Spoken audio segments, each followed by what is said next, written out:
Buenas tardes a todos. Estamos en la Casa del Corazón, que es la sede de la Sociedad Española de Cardiología en Madrid, y vamos a dar comienzo a esta sesión que hace referencia a las novedades que hubo en el último congreso de la Sociedad Europea de Cardiología, la Sociedad de Insuficiencia Cardíaca, la Asociación de Insuficiencia Cardíaca de la Sociedad Europea de Cardiología, que acaba de tener lugar en la ciudad de Belgrado. El programa que vamos a desarrollar esta tarde consta de dos presentaciones.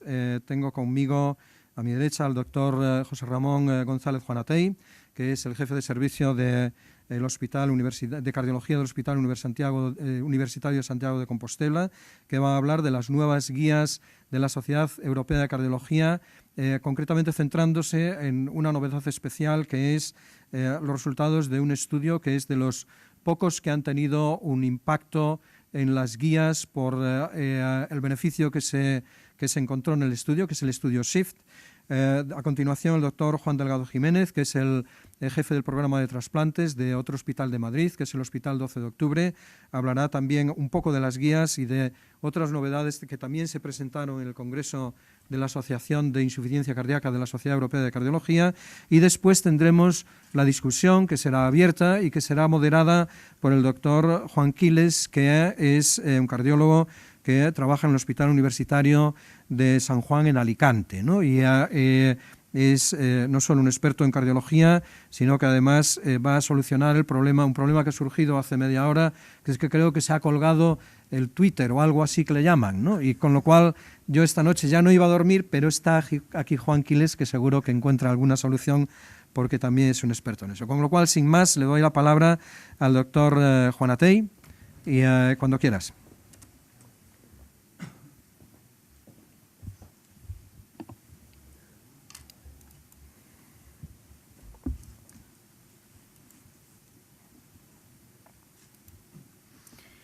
Buenas tardes. Yo voy a revisar algunas de las novedades de las guías, aunque posteriormente se comentarán las guías, y un poco cómo ivabradina, después del estudio SHIFT, queda en estas guías y qué recomendaciones puede haber para la práctica clínica, cómo trasladar la recomendación de la guía después de los resultados del SHIFT a la práctica clínica. Yo creo que es importante este tipo de actividades directos desde la Sociedad Española de Cardiología, y agradecer en este caso al sponsor, a Servier, que posibilita este debate y posibilita que desde Internet cualquiera pueda conectarse e incluso consultar sus dudas o incluso ofrecer sus comentarios. Esta es la estructura de mi presentación: cuál es la evidencia de ivabradina, qué dicen las guías, qué implicaciones puede tener y qué cuestiones pendientes hay. La frecuencia cardíaca elevada, que clásicamente se ha considerado como un marcador de enfermedad cardiovascular, hoy sabemos que no solo es un marcador de riesgo cardiovascular, sino que es un mediador de progresión de la enfermedad, progresión de la disfunción cardíaca y progresión de la aterosclerosis. Directamente la frecuencia cardíaca elevada, probablemente porque activa per se sistemas neurohormonales, el simpático, el sistema renina-angiotensina, condiciona enfermedad cardiovascular. Esto podría ser una hipótesis de por qué la frecuencia cardíaca se asocia a enfermedad cardiovascular y en concreto a disfunción e insuficiencia cardíaca. La taquicardia condiciona hipotensión y sobre todo actividad simpática, independiente de otro tipo de estímulo de la actividad simpática. La actividad simpática altera la función renal, estimula la activación del sistema renina-angiotensina, pone en marcha mecanismos de retención de volumen y activación neurohormonal, incremento o sobrecarga volumétrica, promueve la disfunción y promueve la insuficiencia cardíaca, que a su vez potencia la taquicardia, y se establece de esta forma un círculo vicioso entre taquicardia y disfunción e insuficiencia cardíaca.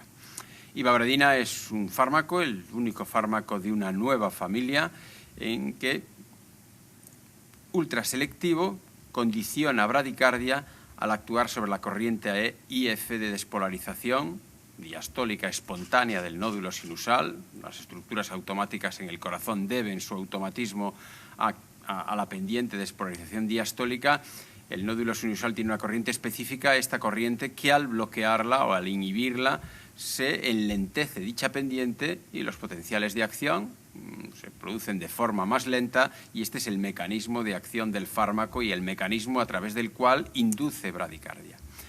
El estudio SHIFT es la pieza fundamental de traslado del empleo clínico de ivabradina al campo de la insuficiencia cardíaca. El estudio SHIFT en pacientes con insuficiencia cardíaca sistólica, fracción de eyección menor del 35%, en ritmo sinusal y frecuencia cardíaca mayor o igual a 70, se randomizaron, tratamiento estándar, más ivabradina, 7,5 miligramos 2 veces al día, o placebo.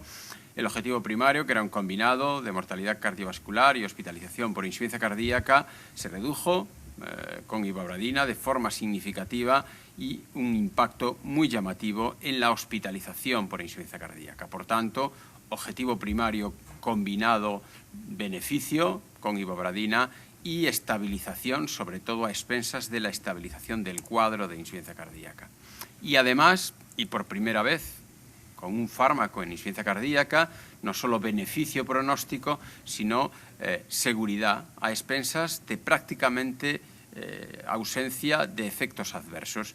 Destacar bradicardia sintomática 1% y algo menos de 1% en el grupo placebo, pero veis el número de casos, en más de 3.000 pacientes, 20 casos con bradicardia sintomática por primera vez, y a diferencia de lo que pasa con otros fármacos de reconocido beneficio pronóstico, como betabloqueantes, inhibidores del sistema renina, angiotensina, aldosterona, la seguridad es extraordinaria. Con estos fármacos con este fármaco los efectos adversos fueron similares a placebo.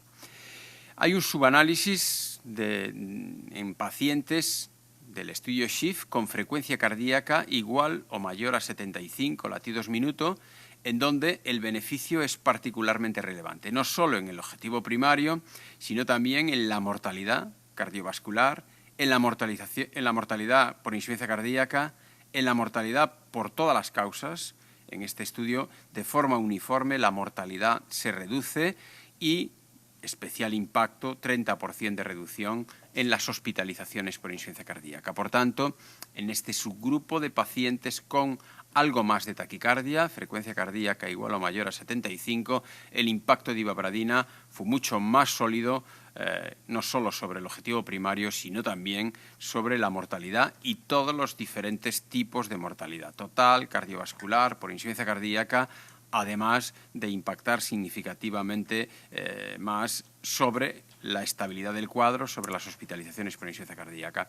Esto sería la representación gráfica: muerte por todas las causas, mortalidad total en este subgrupo de pacientes un 17% menos, y muerte cardiovascular un 17% menos. Por tanto, también en el estudio SHIFT principal había una tendencia, había sobre un 10% de reducción de mortalidad que no alcanzaba significación estadística. En este subgrupo de pacientes con frecuencia cardíaca igual o mayor de 75, la mortalidad alcanza significación estadística, de nuevo dando fuerza al objetivo frecuencia cardíaca como objetivo terapéutico y dando fuerza a la frecuencia cardíaca como mediador de progresión de la enfermedad.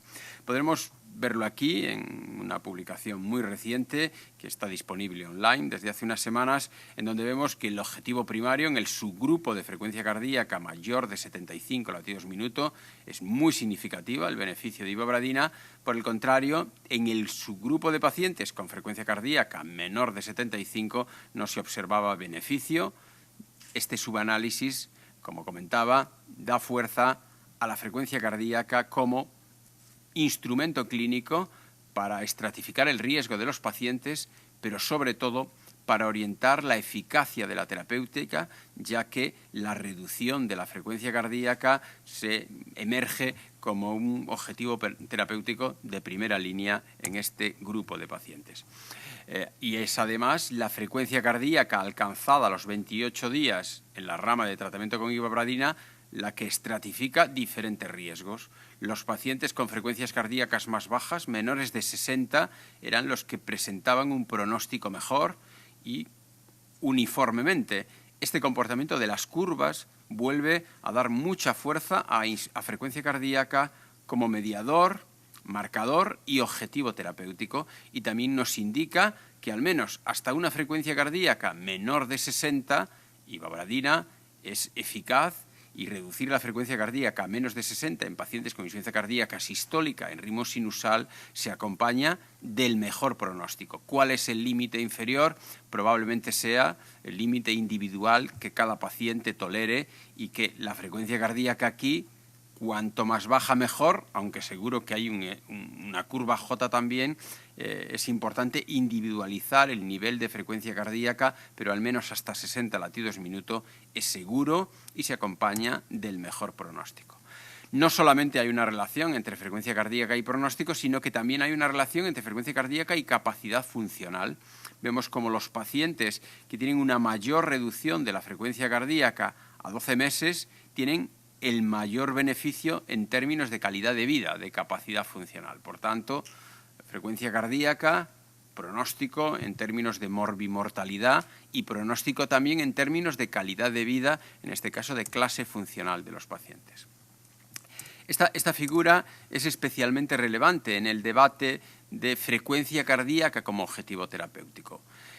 Se acaba de publicar en la revista del American College de Cardiología, y observamos cómo los betabloqueantes, su impacto sobre la frecuencia cardíaca después de una dosis media de betabloqueante, no hay un gran impacto sobre la frecuencia cardíaca, y en cambio la asociación de ivabradina, vemos cómo en pacientes con frecuencia cardíaca más elevada la asociación se acompaña de un mayor beneficio, indicando que este compuesto puede ser de mucha utilidad para lograr el objetivo terapéutico de reducir la frecuencia cardíaca y para, por un lado, estabilizar desde el punto de vista clínico al paciente y, por otro lado, mejorar su pronóstico.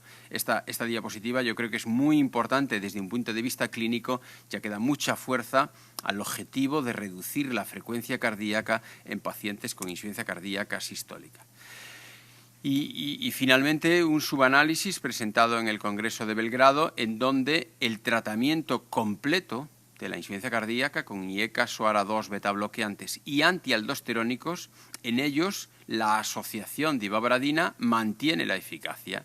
Por tanto, el tratamiento optimizado clásico con betabloqueante, IECA ARA2 más antialdosterónico, la asociación de ivabradina, en pacientes óptimamente tratados con antialdosterónicos o sin antialdosterónicos, el beneficio es homogéneo y, de nuevo, pues daría más fuerza a la complementariedad que ivabradina ofrece al tratamiento estándar de la insuficiencia cardíaca. Los mecanismos, ¿cuáles son los mecanismos a través del cual ivabradina protege frente a morbimortalidad en estos pacientes? Probablemente la regresión del remodelado cardíaco, y vemos en el subestudio de ECO cómo los pacientes tratados con ivabradina redujeron sus volúmenes y mejoraron su función sistólica. Es seguramente este efecto sobre la hemodinámica cardíaca de ivabradina, este efecto de reducir la frecuencia cardíaca con ivabradina sobre el remodelado cardíaco, el que esté condicionando las diferencias en la estabilidad clínica de los pacientes, en la reducción del riesgo de hospitalizaciones de estos pacientes e incluso en el riesgo de muerte, ya que la reversión del remodelado se acompaña de mayor estabilidad eléctrica del corazón y se acompaña también de menor riesgo de desarrollar situaciones de insuficiencia cardíaca refractaria. En este contexto de la evidencia con ivabradina, ¿qué dicen las guías? Las guías de práctica clínica establecen un algoritmo que, si uno sigue el algoritmo, parece de obligado cumplimiento, ya que IECA o ARA2, prevalece IECA, añadir betabloqueante, si el paciente sigue en clase 2-4, añadir un antialdosterónico, si el paciente sigue en clase 2-4, tiene fracción de eyección menor de 35, está en ritmo sinusal, y la guía dice tiene frecuencia cardíaca superior a 70, igual o superior a 70, añadir ivabradina. Si uno sigue este algoritmo, parece que todo esto es clase 1 de recomendación, o 1, e incluso podríamos pensar que podría ser A o B, pero sería 1. La guía dice que es clase 1 y nivel de evidencia A para IECAs o ARA2, betabloqueantes y antialdosterónicos, pero en cambio la guía tiene una relativa disociación del algoritmo con la tabla en la recomendación, porque para ivabradina destaca que es útil para reducir el riesgo de hospitalizaciones por empeoramiento del cuadro de insuficiencia cardíaca en los pacientes incluidos en SHIF, y le da un clase 2A, nivel de evidencia B. Si uno siguiera el algoritmo, esperaría que aquí apareciera clase 1, nivel de evidencia B, pero la guía destaca clase 2A. Y otra, un poco, pues, motivo de debate es por qué destaca exclusivamente la hospitalización por insuficiencia cardíaca y no sigue los componentes del objetivo primario, que sería un combinado de muerte cardiovascular y hospitalización por insuficiencia cardíaca. La recomendación, por tanto, se basa en la estabilidad clínica que ofrece ivabradina, menor riesgo de hospitalización, y para ello le da clase 2A, nivel de evidencia B. La guía se disocia también de la recomendación de la Agencia Europea del Medicamento y en cierta medida de la recomendación de la Agencia Española del Medicamento, que, como sabéis, ha aprobado ivabradina en pacientes en ritmo sinusal con frecuencia cardíaca mayor o igual a 75 en base, y los resultados de este subanálisis dan mucha fuerza a esta recomendación. ¿Por qué se aprueba en pacientes con frecuencia cardíaca mayor de 75? Es porque hay no solo la estabilidad clínica, la reducción de las hospitalizaciones, sino también impacta en la mortalidad, y cómo esta disociación entre las recomendaciones de la Agencia Europea del Medicamento y las nuevas guías de insuficiencia cardíaca, cómo trasladar esto a la práctica clínica, esta doble disociación. Vemos aquí que en este subgrupo, como comentábamos antes, hay una reducción homogénea y significativa de la mortalidad por todas las causas y de la mortalidad cardiovascular. Por tanto, las guías de práctica clínica, si uno sigue su algoritmo, parece disociarse ligeramente de lo que aparece en la tabla de recomendación de ivabradina, ya que si uno sigue su algoritmo, ivabradina sería clase 1, nivel de evidencia B en los pacientes del estudio SHIF. En cambio, cuando va a la tabla, parece que es para un objetivo concreto y aparece 2A-B, y existe esta dicotomía en la recomendación de la guía y la recomendación de las agencias europea y española del medicamento. ¿Qué implicaciones clínicas puede tener? En primer lugar, ¿cuántos pacientes hay de estas características? Hay 3 registros, el IMPACT, el Heart Failure y el registro de la Sociedad Europea, que dice que en ritmo sinusal, frecuencia cardíaca superior a 70 en pacientes con insuficiencia cardíaca sistólica, al menos un 50% de los pacientes. Esta es nuestra serie del Clínico de Santiago, una serie prospectiva de pacientes hospitalizados en cardiología, que veis que coincide exactamente con los registros, con 3 registros epidemiológicos generales de insuficiencia cardíaca. También este estudio y estos datos dan esta fuerza a utilizar la insuficiencia cardíaca o la frecuencia cardíaca en práctica clínica como un objetivo terapéutico. Obviamente, utilizando los fármacos que han demostrado beneficio pronóstico, pero utilizando la frecuencia cardíaca como un objetivo terapéutico. Y en ese área, ivabradina tendría un especial interés, ya que tiene un efecto marcado sobre la frecuencia cardíaca en pacientes en ritmo sinusal y tiene una excelente tolerabilidad, basado sobre todo en que la frecuencia cardíaca basal del paciente es un excelente predictor del pronóstico, y la frecuencia cardíaca tras 28 días de tratamiento con ivabradina es también un excelente predictor del pronóstico, e incluso nos da una guía de que hasta menos de 60 latidos minuto es seguro y sobre todo es de lo más eficaz, porque el subgrupo de pacientes con más intensiva reducción de frecuencia cardíaca es el subgrupo de pacientes con un mejor pronóstico. Por tanto, y esto es muy útil para el seguimiento de pacientes en práctica clínica, su frecuencia cardíaca debe orientar, no solo estratificar el riesgo, sino orientar la terapéutica y, sobre todo, orientar la combinación, en este caso de ivabradina, que tiene este efecto marcado bradicardizante. Podríamos expresarlo de esta forma, a lo que a frecuencia cardíaca se refiere. Vemos aquí cambio de la frecuencia cardíaca a 28 días. Si el cambio es mayor de 15 latidos minuto, y frecuencia cardíaca a 28 días. Si la frecuencia cardíaca es menor de 60, el pronóstico es el mejor. Por tanto, ¿cuál sería el objetivo terapéutico en pacientes con insuficiencia cardíaca sistólica? Individualizar la frecuencia cardíaca que pueden alcanzar, siguiendo un poco la guía de cuanto más bajo mejor, la tolerada por el paciente, y al menos hasta menos de 60 en la generalidad. Habrá pacientes que puede ser que no la toleren o que tengan síntomas relacionados con hipotensión o bradicardia sintomática, pero vemos cómo es la reducción de la frecuencia cardíaca y la frecuencia cardíaca final la que nos permite identificar al subgrupo de pacientes con un mejor pronóstico. Y por otro lado, la seguridad. Nosotros sabemos que la disfunción renal es un problema, es un mediador y marcador de riesgo. Esto es de nuestro registro, en donde vemos cómo más de un 40% de los pacientes con insuficiencia cardíaca, tanto con función sistólica preservada como deprimida, tienen filtrados glomerulares menores de 60. Tienen al menos insuficiencia renal ligera. Y sabemos que los fármacos, sobre todo los que bloquean el sistema renina-angiotensina, tienen a veces problemas con la función renal, sobre todo en pacientes con deterioro de la función renal. Ivabradina no impacta sobre la función renal y esto es un plus a la hora de su utilización en este subgrupo de pacientes, en este tan importante subgrupo de pacientes con deterioro basal de la función renal. Por otro lado, la hipotensión. Nosotros también sabemos que la optimización terapéutica a veces choca con hipotensión sintomática e hipotensión que impide optimizar las dosis de los fármacos. Este es un subanálisis de la Red Española de Insuficiencia Cardíaca, publicado hace unos años, en donde la tensión arterial identifica subgrupos de pacientes con un pronóstico muy diferente. Pacientes con insuficiencia cardíaca sistólica y tensión arterial sistólica por encima de 140 tienen un 50% menos de mortalidad que los pacientes con tensión arterial sistólica menor de 110.